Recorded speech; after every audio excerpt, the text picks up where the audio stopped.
الرحمن الرحیم اللہم صلی اللہ سیدنا محمد وآلہ وصحبہ وسلم علیہ۔ میت قبر پر آنے والوں کو پہچانتی ہے۔ ہمارا ایمان ہے کہ میت اس شخص کو پہچانتی ہے جو اس کی زیارت کرنے آتا ہے، اور سب سے زیادہ پہچان جمعے کے دن سورج طلوع ہونے سے پہلے اور طلوع فجر کے بعد ہوتی ہے۔ اللہ سبحانہ تعالیٰ نے بے شک انسان کے اندر اشرف المخلوقات کا ایک ایسا عنصر پیدا کیا ہے جو تمام فرشتوں سے بڑھ کر ہے۔ اللہ تبارک و تعالیٰ چاہتا ہے کہ انسان جو ہے وہ اپنی ان تمام تر جو صلاحیت اللہ تعالیٰ نے اس کو عطا کی اس کو استعمال کرے، اور اس دنیا میں اور آخرت میں ایمان کی روشنی کو تازہ رکھتے ہوئے اس جذبے کو لے کے چلے۔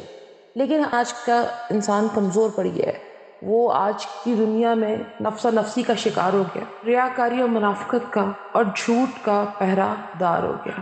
اس نے یہ سوچنا بھول گیا اور یہ سوچنا چھوڑ دیا کہ اس کی انسانیت اور اس کا ایک نام ہے جس کو اشرف المخلوقات کہا جاتا ہے، اور ایک اسی پہ شعر بھی ہے کہ فرشتہ کہہ کر مجھے میری توہین نہ کر، میں مسجد ملائک ہوں مجھے انسان ہی رہنے دے، تو کیا وہ حسین انسان ہے۔ بس اللہ تبارک و تعالیٰ ہمیں اپنی انسانیت کو قائم رکھنے اور اس پر قائم رہنے کی توفیق عطا فرمائے، آمین اللہم آمین۔